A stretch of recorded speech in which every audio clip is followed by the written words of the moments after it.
I suppose I've always wanted to have a conversation like this. And, we're hearing so much about work-life balance. We're hearing so much about burnout. We ourselves know the application of breathing exercises. And I'm talking to Simon Fogarty. He's based in Wellington, and we're going to delve into his career and a career in which it led to burnout. And looking back then, what might he have done differently? What can we learn from it? And start teasing out. And I suppose we may not come to any conclusions on this, but we're both two individuals in our 50s. Yeah. And once we hit that age, you start to realize that, yeah, there's less future left. There's more in the past than there is in the future. And that kind of causes you to think a little bit differently. But Simon, you're very welcome. And thanks very much for joining me today because I knew when I seen an email that you had sent in, and the email just described that you were in a burnout situation and that you actually had to leave your job as a result of it. And I said, this is exactly who we want to have a chat with. So, just your little background: you were born and brought up in Christchurch in South Island in New Zealand, and then you moved to Wellington. As a 20-year-old, thinking back, were you quite a driven individual? What brought you into law? Why did you choose that career? Because very often I feel that people go into occupations, and I'm always curious what might drive them. Is it their choice, or what was the reason behind it? Yeah, that's a great question and thanks for having me. I'm really excited to be here. And that's a kind of an interesting question because part of me just feels like I fell into it. And I'll explain that a little bit. So I have a brother, older brother.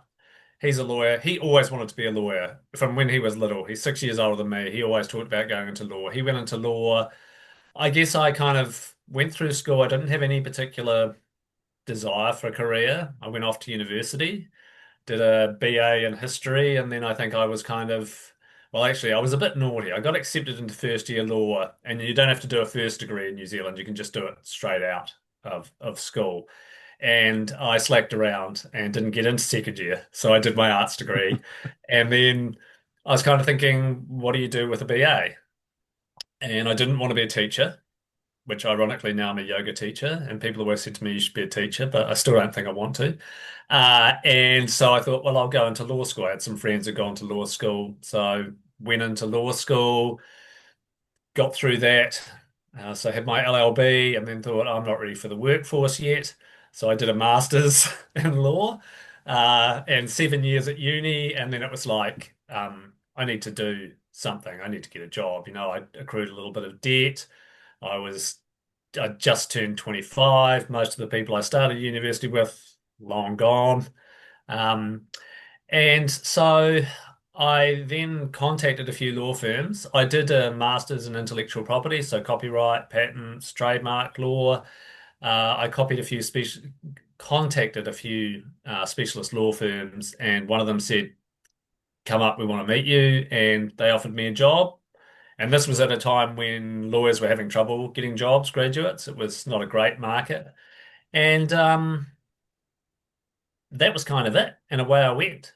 And I worked for the same firm for 17 years. Wow. And do you think, in terms of as a youngster, that is there a way to do it differently? In that, do you feel that the law degree that you chose, does it match your skill sets? In other words, was it ever something? So you fell into it. I'm just trying to see the gap between, say, you have a skill set and you're doing something now you love to Mm. do, and there's a huge difference between law and yoga and breathing. So it's almost that they're two ends of a spectrum almost. So where do you think your skill sets is now? I often wonder, like, why as a 20-year-old do we not delve into what we may be good for at, not so good for, but good at, like what suits Ye- us? Yeah, and I think for me, I had the skill set, right? I had the intellectual capacity to do it. I could pass the papers. By all accounts, when I was practicing, I was good at my job. I did litigation work, so court work, was involved in what I did, and that was kind of the bit, ironically, that I enjoyed the most. Now, most people would probably say if you have to stand up in front of a judge in a court and make arguments, they'd run a mile, before they'd want to do it. But that was the part I really loved. And I think that probably harked back to I did a bit of theatre at school. I did some at uni. I liked being up. I liked performing. And I think there was a little bit of that performance thing Mm, there. Um, Having looked back and done some work, I think it's values, and I think I never really looked at what are my values, what kind of work would they suit. Um, and when I look at what I'm doing now, I do divorce coaching as well. I teach yoga and I am a breathing coach. And these are all roles that are helping people. mm. And it's funny, I had a conversation with Dermot Wheel, and the two of us were off in Switzerland there at a breathing training that we were doing with Oxygen Advantage, and values come up. And I kind of had to tease it because when I hear the word values, I'm never sure what do values mean. I say, is there another way to explain it?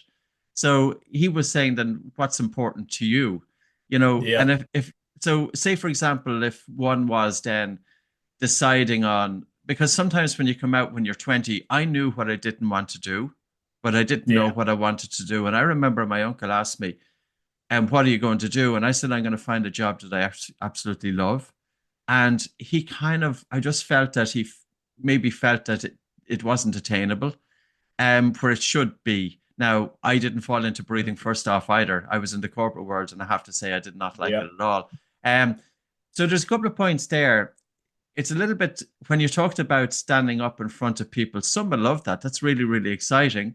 And mm, the other aspect was that your theater work probably led to that. So sometimes you feel that it's a little bit like Steve Jobs dropping out of college and doing calligraphy. And then yeah. it was based on the calligraphy that determined the fonts that went into the first Apple computer. So if you were to look back again, how would you frame it, or what would you say to your 20-year-old self in terms of the values or what's important to you? Yeah, and look, I'm not fundamentally, I think my values are probably the same as they were. But did you know But them back then? well, yeah, great question. I think probably not. Not, it's like your friend Dermot said, it can be quite hard to articulate what they are, and it is really what's important to you. And to me, what's important is, although some of my friends might say I'm a bit abrasive sometimes, is like being kind to people, treating people well, helping people. Now, that doesn't mean I want to necessarily work in a hospital or some kind of environment. And the other value that really came out when I did this values work was autonomy. So independence, um, not working for someone else. So if I could go back and talk to my 20-year-old self who would not listen, so let's just put that out there now, um, I'd probably say, hey, you're just kind of drifting a little bit into this because you don't want to do, say, teaching, for example. So you're going to do a law degree, and that's fine. Do the law degree, but do you really want to do law? And if you do, maybe there's another branch of law that would be better suited for you. So, and what's important to you right now? And like back then, it was probably hanging out with my friends, going out for a few beers on Friday, Saturday night, playing a bit of rugby, the more superficial things. Whereas now, with the benefit of time, I kind of know what those values are and what's important to me. And it took a long time to get there. And I think maybe it's a rare person who knows when they're 20 what their values are. But also, I think it's the kind of thing that we don't get taught, we don't get asked. Um, so uh, there's kind of that going on as well. And of course, I found out about 2 years ago I've got ADD. Um, and so that has also made me look at things a bit differently as well, in terms of you can kind of fudge through that at school and university if you're smart enough, but not in a workplace that doesn't give you respite. Mm, mm, mm. So, so the values I think I know now, but it took a long time to get there. Even if you'd asked me 10 years ago, I probably would have been not quite sure. And someone actually sat down with me. I paid someone, sat down with them. They pulled out the flashcards. We'll start with these 100. And there are things coming up. I'm like, is that a value? Honesty? I suppose it is. Trust. Yeah. And she just kept, take some away, take some away, take some away, until you got down to like three or four. What are the not negotiables in terms of your behavior and things that you would do in your life? And then you really start to get into Wow. So you actually the went number. through, you met up with a life coach or somebody like that, this, and you Yeah, went through it yeah. as an exercise. Okay, that's cool. Was it beneficial? Yeah, well, now I'm doing things that involve kindness, helping people, and I have autonomy, um, which, came up as a big one for me. So I set my own work hours. I don't work for anyone. I'm just completely, pretty much online exclusively with the work I do, and I love that.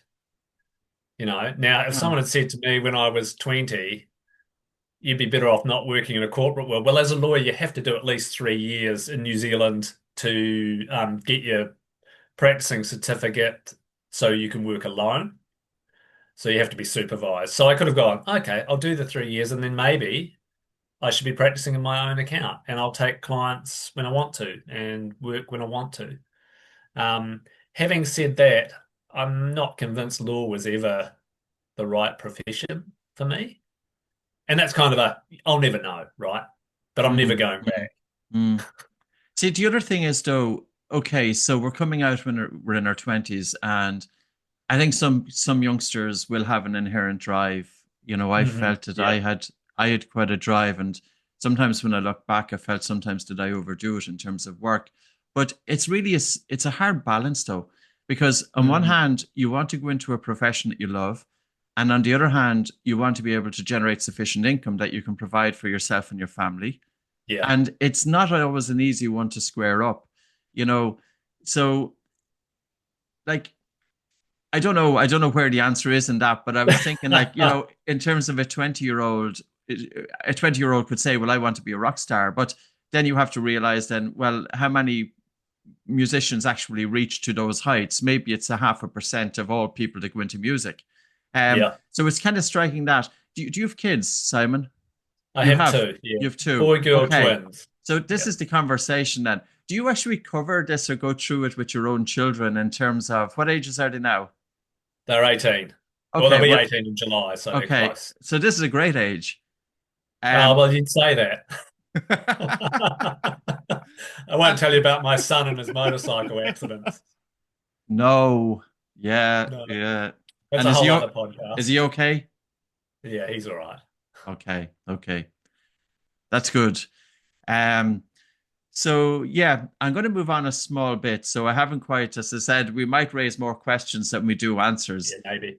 And you went in then into the lawyer. You were working as a lawyer, and then you were working for a period of time and you got burnt out. Can you just kind of describe it?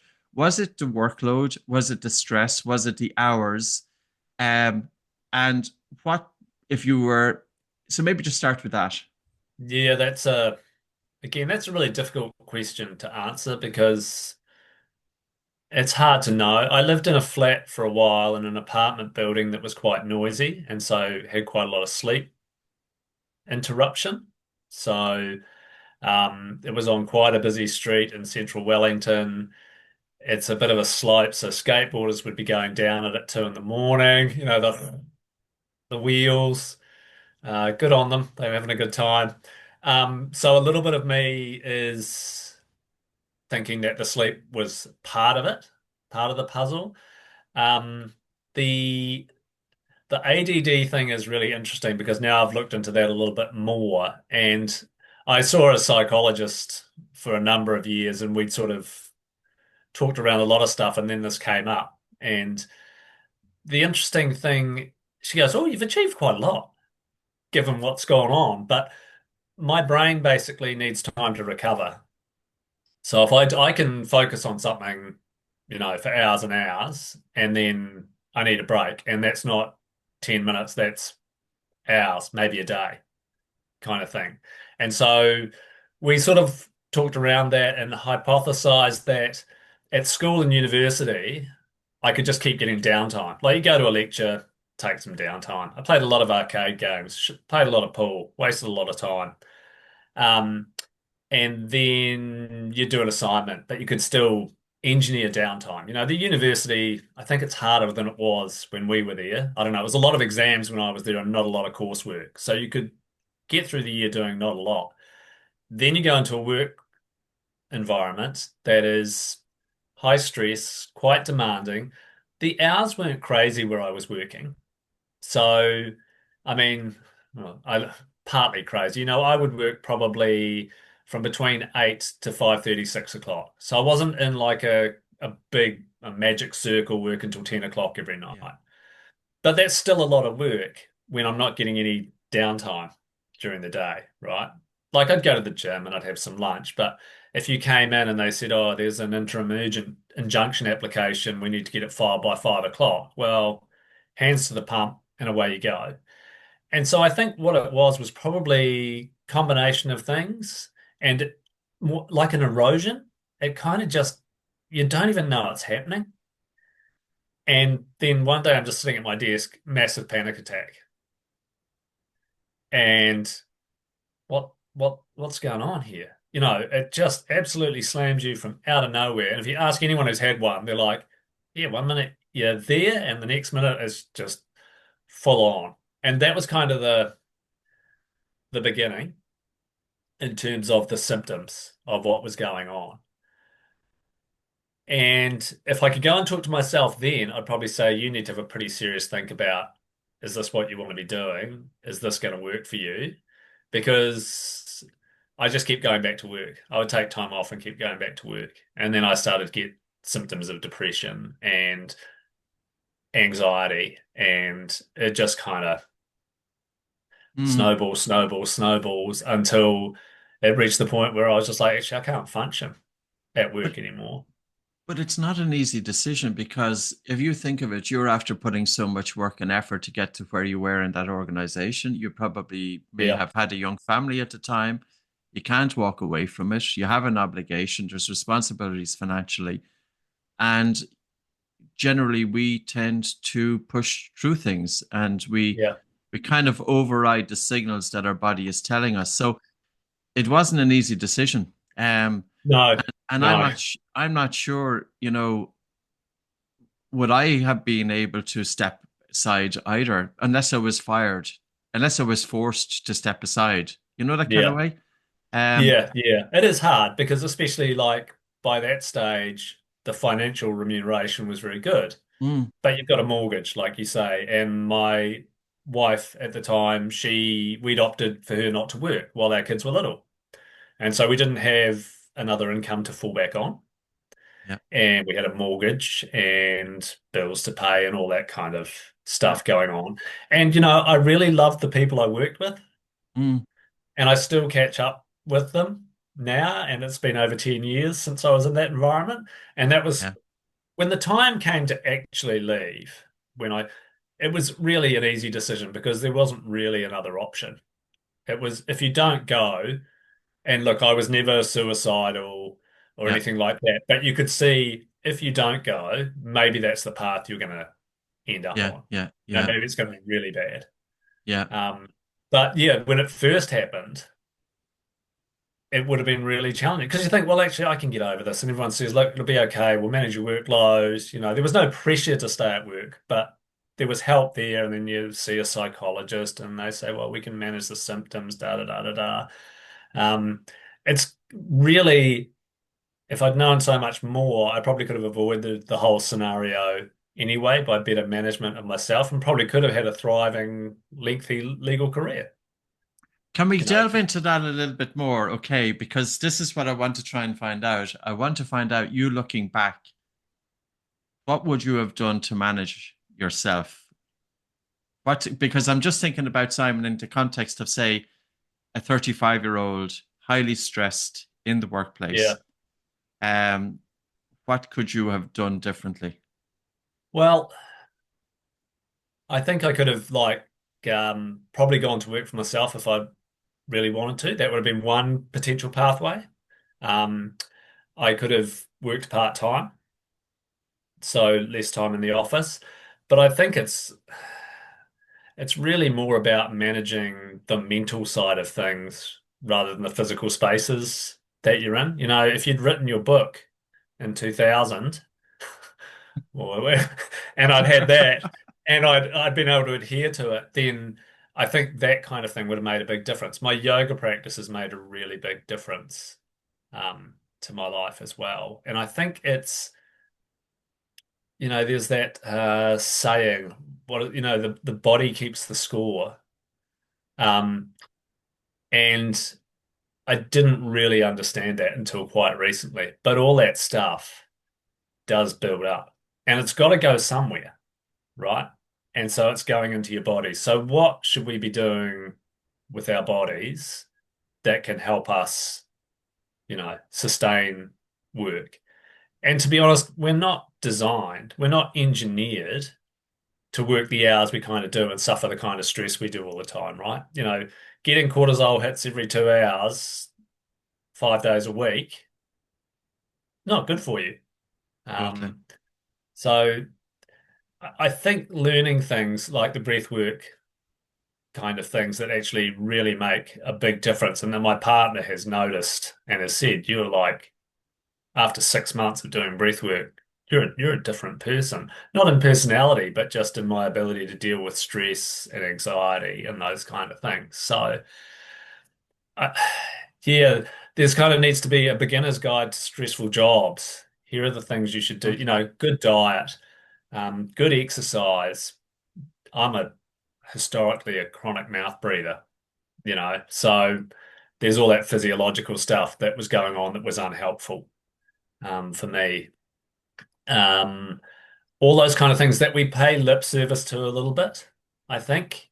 People go to the gym and go, oh, well, that's my thing. I've done my hour, and that doesn't hurt. Don't get me wrong. I think that's great stuff, but it's almost like we do our hour of gym and go, oh, well, I'll be all right now. And then um, I head back to work. Whereas for me, looking at my life now, it's more of a holistic kind of thing. It's taken me 50 years to draw the pieces in together and go, actually, this is what's going to work. And I'm trying to talk to my kids, not saying, don't be a lawyer, you'd be crazy, but, you know, what do you want to do? And what do you really love? And what do you enjoy? And that's not to say everyone's going to have a career they love and enjoy, but then start, well, what are your values? What are things that are important to you? And that then aligns your mental capacity along with your physical body. So it's kind of the combination of both things. And that's why I like helping people now. I've got, a friend of mine I met in Auckland a couple of weeks ago. He goes, oh my God, my breath's all on my chest and I'm hunched over at my desk. And, you've probably heard it 10,000 times. And I was like, and then he goes to me, you've got it all sorted. You're doing your yoga, you've got your breathing going. And I was like, yeah, it took me a long time to get here, but let's do some work. And within, one session, he's like, oh, I feel better. And a week later, he comes and goes, oh, I'm more relaxed. Just from little changes. Breathe through your nose, all that stuff, all the podcasts, all the books. Mm, mm. So, yeah. I often find it's amazing why it isn't being taught in school. Mm, The ability to be able to deal with stress, to be able to self-regulate, to be able to mm, improve sleep quality, but even able to hold attention. yeah. Where I spent 12 years, you spent more in formal education, and I Mm, couldn't come out.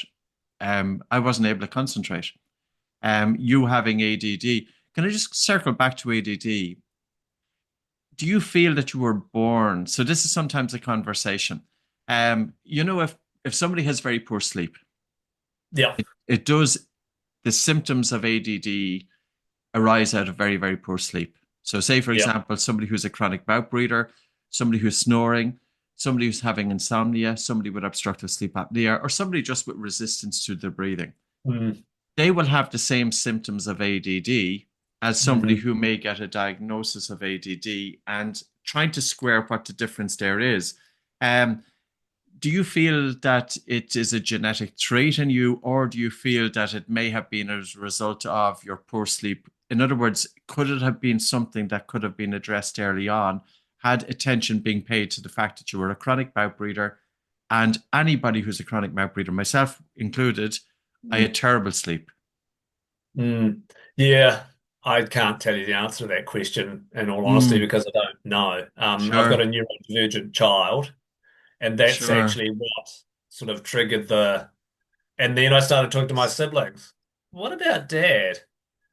Um, and my dad, love him, God bless him. He's still alive. He's 90. He's about to turn 94 this weekend. Wow. And he's been a chronic mouth breather all his life. So, Wow. Jesus, there's wow, hope yeah. for the rest of us, you know? We used to joke about how you'd be walking home at 1 in the morning and you'd get to the corner of the street, and our house was three or four houses down. You could hear the snoring. Um, but yeah, so I'm not sure. And to be honest, part of it, I'm not really sure it matters in some ways. The reality is I've got these traits, and you could call them ADD, and maybe they were caused by genetics. And when I look at my dad, maybe they were environmental, the breathing, all that kind of stuff. But the effect was kind of the same.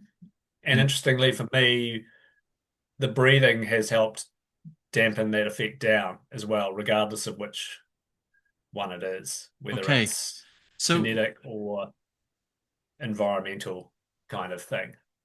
so I have two questions on the back of that. Did you feel that were you, when you were in the corporate area, were you overthinking quite a bit? Do you think that was a factor that heightened your stress response? And the other connection then was when you started breathing practice, what did you actually start? What made the difference to you? So the first question is, can you remember, did you have a lot of thought activity, a lot of thinking going on in the mind, overthinking, rumination? And Catastrophizing is a big one. mm, And kind of the one that leaps out for me, which is classic overthinking, right? Is, oh, if I quit my job, I'll lose my house. We'll get, things will just, the children will be starving. We'll be living under a bridge kind of thing, mm, which was never going to happen. mm, We would have found a way. We would have been okay. And just to kind of shoot back, I did find school reports from when I was like 6, 7, 8, 14.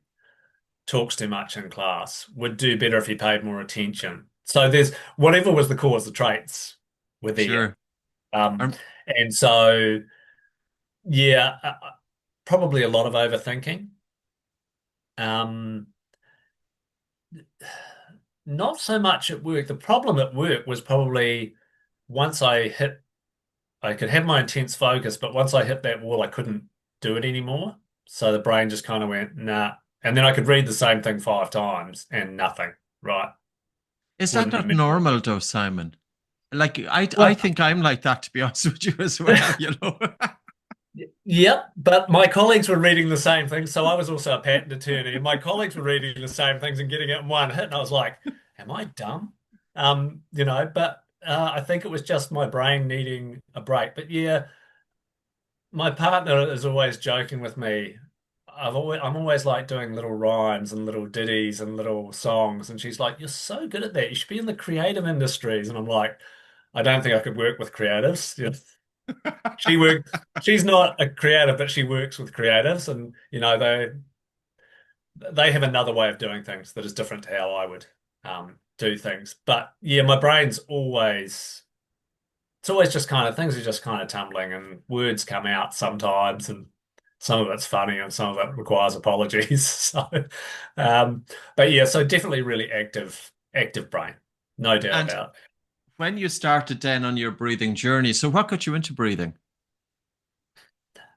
Well, I guess I always knew that breathing could be helpful, and you could use breathing to down regulate and quieten your nervous system. And to be honest, I have no idea where I found that out, but that was back, I think, probably early 2000s. It might have been after I had my initial panic attack in, I think it was 2004. But it wasn't particularly effective because what I was doing was I'd be like freaking out. I do 3 or 4 minutes of breathing. Oh, I feel a bit better. 5 minutes later, I'm freaking out again. So I hadn't built a base of breathing. I didn't have the fundamentals. that would then support doing those extra exercises. And I think that's kind of really important. It's huge. Um, because you can say to someone, well, do box breathing or whatever it is. Yeah, But if they've got no CO2 tolerance, for example, then that's not going to be very effective. In fact, it could have the opposite effect, totally. the anxiety Yeah, response. yeah. Or it might just be they go, well, I just don't feel anything, Yeah, you know. yeah, yeah. And Um, I think that's the case with so many people because when you talk about breathing to people, they feel that breathing is take a deep breath or do box breathing or mm, something like that, but it's only scratching the surface. So I really yeah. like that. You're talking about getting your everyday breathing right, get the foundation Mm, right. That builds up your resilience. And then you're in a better place that you can cope with the situation. But then if there's a yeah. situation that unfolds, you have tools then to deal with it. So Yeah. talking about the foundation, so what did you bring into your way of life in terms of building up that foundation? Well, over time, I started doing yoga and I do Iyengar yoga, and it's not particularly breath focused, but I think as part of any yoga practice, breathing becomes an element of it. And especially the way I've been taught yoga is, it should be quietless, it should be effortless. Effortless effort apparently was, I think, what BKS Iyengar said, and he founded it. And if you watch videos of him doing yoga, you're like, that's what that means. You can see Okay. it and understand it. For most of us, we're not in that space. I mean, he dedicated his entire life from when he was, I think, 10 years old So to it. when you do your yoga practice, then are you breathing in through your nose, out through your mouth? Are you breathing in through your nose, out through your nose? And did you say that your breathing is quiet during the yoga practice? I have more recently made a bigger effort with my breathing, particularly like inversions, headstand, shoulder stand, when you've got the abdominal pressure coming onto your diaphragm, so you're more restricted with your breathing. What I really noticed was I was upside down going, and you can see, as a teacher, you can see it in people. Their heads are like look like they're going to explode. They're going bright red. There's huffing and puffing. So then I was kind of like, I don't really think about my breathing much when I'm doing my yoga. Let's start bringing that in a bit more and trying to just keep it quiet, you know, um, light, light Yeah. breathing, Yes. and trying not to think about anything else. And that has the physiological effects that go with it, but it also, and this is kind of a the brain then has time to focus on the yoga. And the type of yoga we do, Iyengar, is very much, we're always talking feeling-based practice. What are you feeling in your body? Now, if your mind's racing and you're going, well, my foot should be there and my arm should be here and my head should be there, you can't get that feedback from your body that's telling you where your body is. So the breathing then lets you have the quiet in your head. So when the body's sending the nerve signals up to your brain, you're like, oh, my shoulder blade is here or my calf is there. So it's kind of like a twofold little benefit. You're getting the nitric oxide and the CO2 and the quiet breathing, and you're also getting the brain going, hey, Mm. I can feel what you're doing. We just circled back that because I'm sure there's plenty of people who are yoga instructors and yoga students who are listening. And oftentimes I feel that with many yoga instructors, they actually encourage taking full breaths and over breathing can be a part of that. But you're saying that when you're doing your practice, you're breathing in and out through your nose more recently than before, and you're breathing light. Okay, you spoke about carbon dioxide. So when you're breathing light during the practice, there is an increase or an accumulation, only slight, of carbon Yeah. dioxide in your lungs and blood. And as carbon dioxide increases in the blood, it's going to help dilate the blood vessels.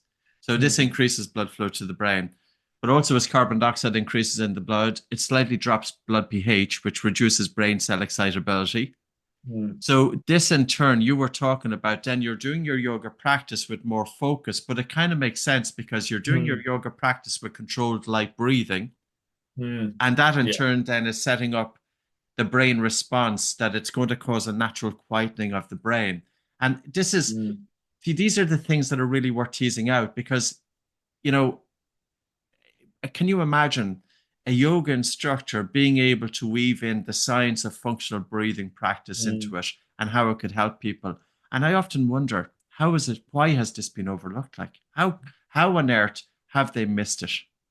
Yeah, and I can't speak to other styles of yoga, and I know there are some that emphasize breathing more than others. And we do pranayama, which you'll be familiar with, I'm sure.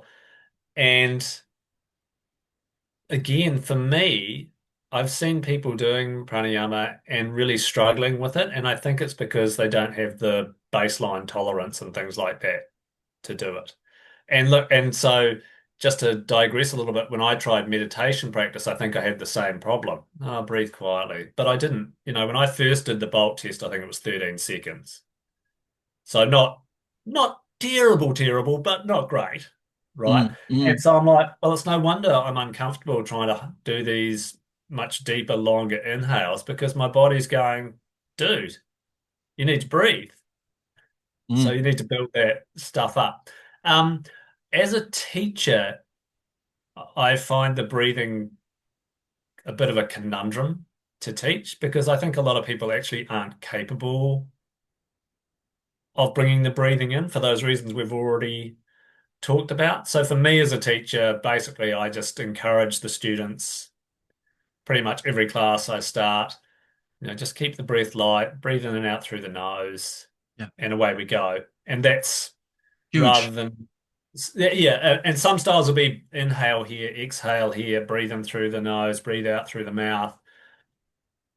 But I'm not sure that's actually good for the students necessarily, unless they're at a level, kind of like, say, if you taught me, I'd go, okay, my bolt's up to 30 seconds now. I've got the tolerance. I can manage it. I also know how to breathe in a functional manner. I can do it. It's almost like you need to teach people to breathe first and then bring them in.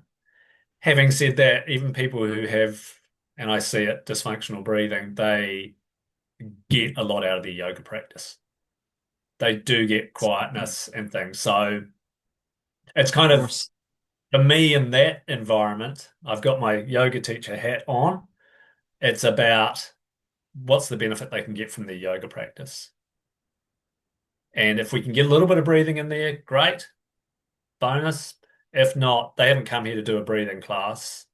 Unless we did like a pranayama class or something like that. They've come here to do their yoga for whatever reason. And people bring all kinds of stuff into that space with them. And my job's to let them do their yoga. So it's a bit of a juggling act. But But at if this, you had the skills and you're doing the yoga, it's helping me to deepen my practice because I'm just noticing I'm quieter. but at the same time, you're not encouraging your students to overbreathe during the yoga practice. In No, other words, no. and that's huge because like for me, it doesn't make sense taking these full deep breaths, getting rid of too much carbon dioxide. That could actually heighten your sensitivity to the gas carbon dioxide. That comes back to what you said earlier, the foundational breathing. We have to think about Mm. how strong is the drive to breathe. So when you see students then who are struggling a little bit during the asanas and they're running out of air and they're feeling that they're overly breathless, that's not just about the breathing on the mat. That's actually about the breathing off the mat. That's Yeah. about nose breathing during the day, nose breathing during sleep, all of the stuff that you know. Um, Yeah. so your mind is calmer now. Do you ever pay attention to what's going on in your mind? Do you ever step back? Is it part of your routine? What do you do in your normal everyday life? So as I said, I dabbled with meditation. I dabbled with other breathing programs. You kind of go in and out and it's not working. And now what I do is generally in the morning, I have what I call a breathing practice. So I don't call it a meditation practice. And I've listened to the podcast and there's you guys discussing meditation and how that can be quite confronting for people. And I don't think it's going to be confronting for me, but actually I don't feel like I need a real meditation practice. So for 20 minutes generally in the morning, I'll get up, I'll set it, I've got a timer. I'll just sit and I'll do a breathing practice. Now that might vary from day to day. Kind of my one of my favorites is um 7 seconds in, hold for seven, seven out, hold for seven, and just cycling. So you're looking at 2 breaths a minute, give or take. Now, if you'd said to me even 6 months ago, you're going to do a breathing practice, 2 breaths a minute, I would have said, you're nuts, you know. mm, mm, But actually, I'm at the point I can do that, and it's a little bit of hunger, mm. yeah, hunger, but it's not hard. But there might be a day I get up and I'm tired, and so I might just do breath recovery, or I might just do a force. I just pick what feels right for me on any given day. And if I'm feeling really ambitious, I'll do long breath holds. Yeah, And then probably the last 5 minutes, something a little bit quieter. yeah. And that is, it's funny. I kind of notice the difference, but my partner has noticed the transition more. And just as an example, I still have anxiety and probably always will to a certain degree. And Mm, that's okay. I can deal with that. I had to go to Auckland to do my teacher certification for my yoga a few weeks ago, and there was a massive storm. All the flights are cancelled. We had to rent a car the day before, jump in a car, drive up to Auckland, it's about an 8 to 9 hour drive, mm. give or take. It's 650 k's on New Zealand roads. It's a long It's way. a full day. Yeah. And when we got back, and I passed the damn thing and got back, my partner was like, 6 months ago, that would have completely derailed you. It would have, you would have just had a mega catastrophic meltdown. And she says, I'm not sure what would have happened, but it could have derailed the whole assessment process. So it was kind of like, oh, yeah, actually, that's right. No, I can. And now I can catch myself going into anxiety states or like teenage kids. They cause you moments. My son crashed his motorbike. He's fine. But he had to go to hospital and have surgery in his arm. He's now got a plate in his arm. He's a celebrity amongst his Mm, peers. But it was kind of like there's a time I would have completely lost my shit, and I would have been in the hospital, probably standing over him, going, "What have you done? Why have you done this?" Probably a lot more swearing yeah, than yeah, that. yeah, But I just got in. There were lots of medical staff around. They were amazing, and I just went in to see him. He just arrived in the ambulance. I got there around the mm, same time, and he's just like, "Oh, I'm so sorry." I'm like, "That's all right, mate. yeah, I just want you to be okay. yeah, We don't need to talk about any of that other stuff," because he knows I hate motorcycles. yeah, yeah, But just those things where I'm actually just able to manage myself. Now, when he was in surgery, I got quite anxious, did a lot of pacing, but yeah. I just able to manage that day to day, I think, a lot better than I would have. But And look, Simon, that's huge, you know, yeah, I like am. Sorry, carry on. to be able to take things in your stride, like things happen, unfortunately, and life Yeah. throws a curveball. And to be able just to manage them that little bit easier. Mm, And that we're not carrying them around with us so much. And it's not always easy that we're not, okay, we might say, for example, get into a state of anxiety, but we can recover so much quicker. And now I'm yes. beginning to think, had you got these tools in the corporate world, you may not have had a burnout because number one is you would have known easier or earlier what was going on in your body. You Mm, would have known not to override the signals that your body was telling you because sometimes that can happen with burnout. It's mm, already happening, but we have a capacity to override what the body is telling us and that we're going yeah. too far. Do you ever think that possibly had you these tools then in the corporate world, would they have been beneficial in the corporate world? Yeah, no doubt. Mm, I want to get more into teaching people in that space hmm. these techniques Yeah, because I have no doubt if I'd gotten up every morning and done a little breath work before I went off to work, I'd be leaving and commuting in a calmer space. You'd have the baseline all the mm, time. And then, like you said before, when the stress hits, oh, actually, I need to take 5 minutes here, you know, and maybe I take 5 minutes every hour yeah, to do this. And so you're turning the cortisol off, right? yep, And the half-life of cortisol is just a nightmare. What is it, 2 hours or more, whatever, much. way too long, but when you're continually whacking it all the time, you know. And I was probably hitting it. most of the day. So if you can dial that down, and if you can get out of your upper chest, and if you can close your mouth, you know, I've just listened to the nitric oxide podcast that went up, and it's like, oh Lord. That's at a totally different level. So just, But yeah, I think you say, breathing for a long time has been a bit woo-woo, and I think it's not woo-woo anymore. I think it's really starting to get traction that, oh, there are benefits to this. And mainstream medicine is kind of starting to come in and go, oh, maybe there's something. And that's sort of what you need. yeah. Because then if the doctors are saying, uh, this is good for you, patients will go, oh, well, there's lots of coaches. I'll go and see Yeah. someone. It's making it normal, but I actually think the doctors need it, because if you Yeah. consider anybody in a highly stressed job, like if, for example, we have a habit of rumination, because we have been Mhm. trained how to think with education, but we haven't been provided the tools, the capacity to be able to quieten the mind.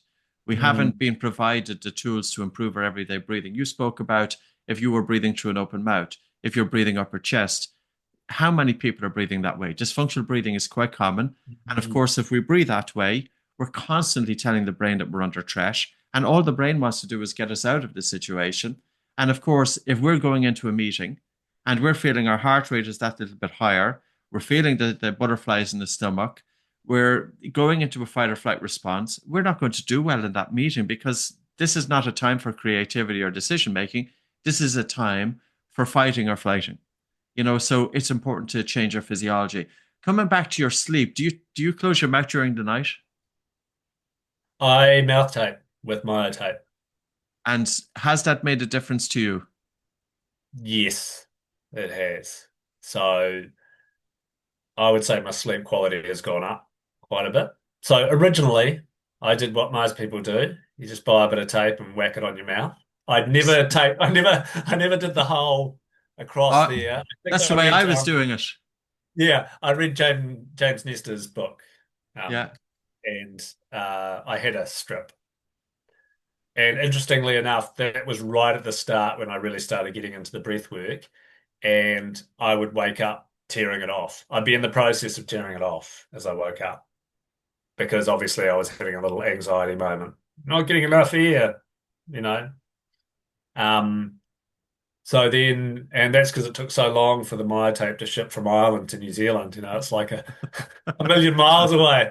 Um, and then, so I tried the myotape and found that much more satisfactory. And my partner says I do puff sometimes in the night, um, which is really interesting because she would say I'm not really a snorer. Not in that, no, I didn't get my dad's freight train snoring, so that's a bonus. But what I have noticed, there are some times I've had an issue with my nose and I had to have a little procedure on it and I couldn't breathe through it. So I had to ditch the tape at night. And I woke up with this driest mouth you could possibly imagine. And I look at my watch and it's 1 o'clock in the morning. I'm like, oh Lord. And that's when it wasn't until I started doing the taping and the mouth is closed at night that I started to realize how dry it is if I sleep with my mouth open. So I do have deeper sleep. I've actually found I don't need as much sleep, or probably I'm getting the same amount of sleep. It's just condensed in that smaller period of time. And generally, the quality is better. I think I'm also fighting a little bit of historical insomnia and stuff. So there's a little bit of rewiring that's got to go on. So it's going to take more time for me, but can definitely see the benefits. And I wear the Garmin watch, that records data either accurately or inaccurately, but it's more about the patterns that you see with that data, right? Is the quality and generally going up or stable at quite good quality sleep.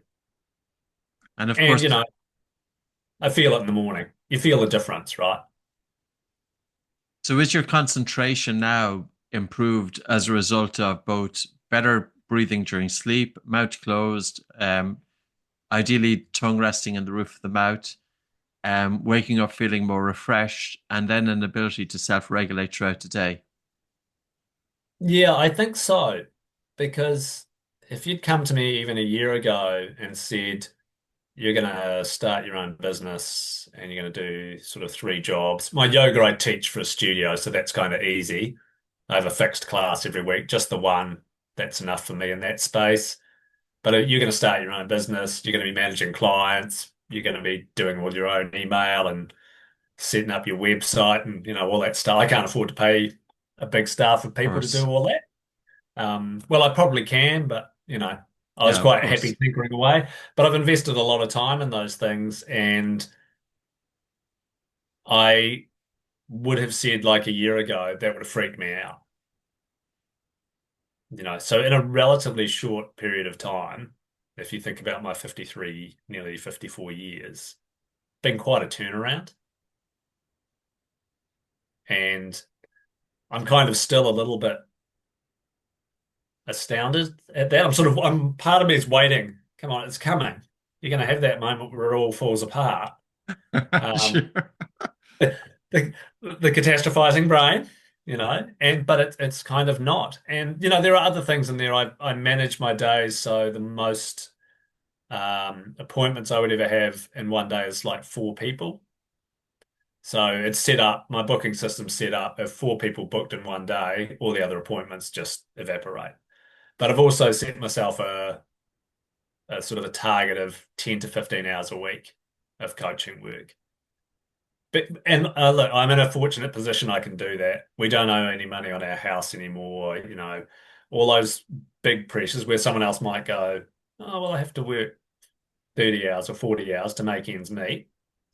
But I think if I had to, I could work longer because I'm writing blogs and doing all other kinds of stuff that, really the science has really piqued my curiosity, even though I'm not a science background person, but getting into that and just spending time and working on marketing and things that I just don't think I could have done without the breathing kind of underpinning it all. And that's, And that's the honest truth for me. do you feel I gotta, ask you this whole thing about work-life balance? Do you feel that you have achieved? Well, I think I know what the answer is, but I'm gonna put it out there anyway. No, it's terrible. I don't like to call it work-life balance. My old boss was always like, it's just life balance. If your life's not balanced, then you need to change something. But yes, and I think there's a whole lot of factors that play into that. Um, the breathing is a big one. My yoga practice is a big one. Being able to choose the number of hours I work. There's a whole lot of things that are coming together that Meet, allow me to have that balance. plus meeting your values. Yeah, exactly. I'm doing work as opposed to thinking, oh shit, I've got some corporate nut bar in America who wants me to do something. And look, just to kind of get some context for that, I did a lot of work for US corporates here who are doing business here. You might do a big case that might go on for a year, 18 months. You get a successful result. You'd write the email, oh, we got a win, da da da da da, send it off. You'd hear nothing. They're on to the next thing.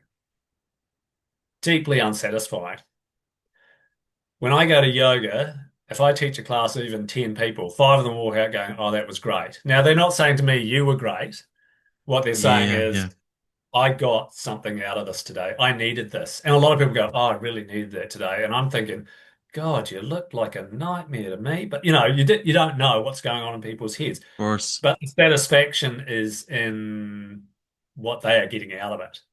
Yeah. One of my teachers always says, grain of salt, Simon. Take all the compliments with a grain of salt. It's about them, it's not about you, Because as a teacher, you have good days and bad days yourself. But Yeah.